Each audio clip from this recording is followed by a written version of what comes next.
In Chapter 4, titled Theories Respecting Psychic Phenomena, Blavatsky conducts a rigorous review of the various explanations offered by the 19th-century scientific community to account for psychical manifestations. She begins by addressing the French savants, who were among the first to grapple with these phenomena in a supposedly scientific manner. Between these scholars and the theologians who attributed everything to the devil, Blavatsky finds a middle ground of investigation that often led the scientists into absurd self-contradictions. One of the most prominent figures Blavatsky critiques is the astronomer Babinet. While he was forced to admit that the rotation and movement of furniture were ordre due beyond doubt, his explanation was that they were caused by involuntary vibrations of the experimenter's muscular system. When it came to the intelligent rapping sounds that answered questions, Babinet's theory was even more bizarre. He attributed him to unconscious ventriloquism. Blavatsky highlights the irony of an astronomer accepting the testimony of a single tailor regarding a *meteor-catÂ, a ball of lightning that supposedly behaved like a playful animal, while rejecting the testimony of millions regarding spiritual phenomena.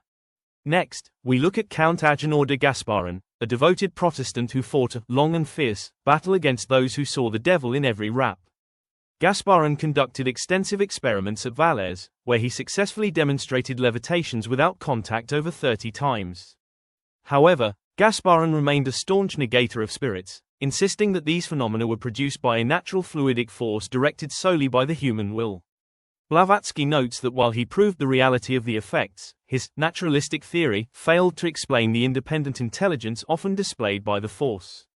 This brings us to Professor Thuy of Geneva, a colleague of Gasparin who reached very different conclusions. Thuy refuted Gasparin's unconscious willpower theory, arguing instead that the effects were due to a peculiar agent he called psychode, which he termed the ectenic force. Most significantly, Thuy was honest enough to admit that the phenomena were often produced by wills other than those of men and animals. Blavatsky points out that Thuy's ectenic force and William Crookes' psychic force are essentially the same as the Kabbalistic astral light.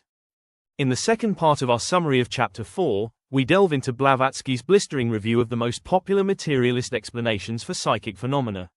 She begins with the famous physicist Michael Faraday, often cited as the ultimate debunker of spiritualism. Faraday invented an indicator, a series of cardboard discs glued together, to prove that table turning was merely the result of the participant's own involuntary muscular pressure. However, Blavatsky reveals a surprising historical detail. Faraday, the great master of experimental philosophy, apparently never actually sat at a tipping table himself.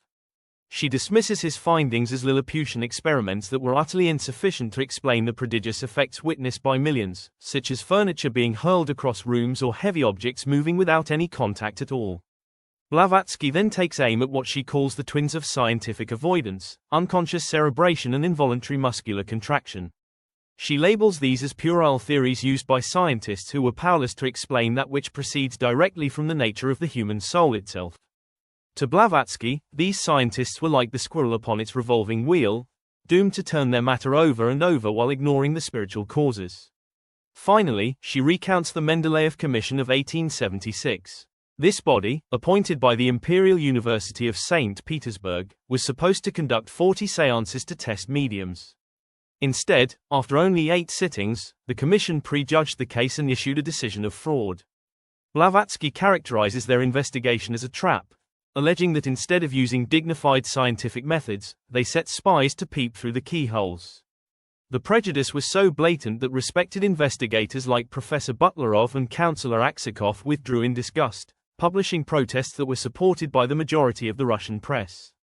For Blavatsky, this entire era was defined by scientific psychophobia, a fear so intense that scientists would rather stake their reputations on absurd theories than concede a single step toward the spiritual. We conclude our summary of Chapter 4 by focusing on the groundbreaking research of William Crookes, the eminent chemist and physicist who had the rare integrity and heroic courage to subject psychical phenomena to crucial tests.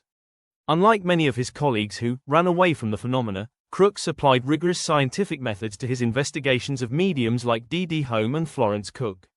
Crookes was eventually compelled to acknowledge that the manifestations he witnessed were genuine and impossible to simulate. He described witnessing heavy bodies moving without contact, the alteration of weights, and even direct writing performed by luminous, detached hands. He famously documented the materialized spirit known as Katie King, noting that while the phenomenon was an absolute knowledge for him, he remained skeptical that it was a disembodied human spirit. To account for these manifestations, Crookes proposed 8 theories, ranging from imposture and delusion to the existence of a separate order of beings, such as elementals or fairies, and the actions of the spirits of the dead. He centered much of his research on the psychic force, a term he used for an unknown power generated in the medium that could act upon inert matter at a distance. Blavatsky notes that this psychic force is essentially the same as the ectenic force of Professor Thuy and the Kabbalistic astral light. Despite these findings, Crookes was met with a tornado of indignation from the scientific community. Blavatsky labels this refusal to see beyond matter as soul blindness, a malady of the physical brain that makes it impossible for educated men to distinguish spiritual causes from material effects. She argues that science stands at the brink of an impassable chasm between the physical processes of the brain and consciousness. Blavatsky concludes that science is doomed to fail as long as it ignores the spiritual essence behind material effects.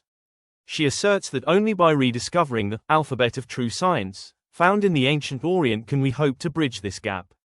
The chapter ends with a final challenge. While science may weigh light with a radiometer, it will never solve the grandest labor of the absolute until its practitioners dare to lift the veil of Isis.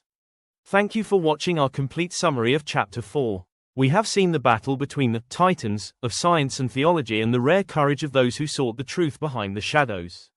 Subscribe as we move into Chapter 5, where we explore the primary force of the universe, the astral light.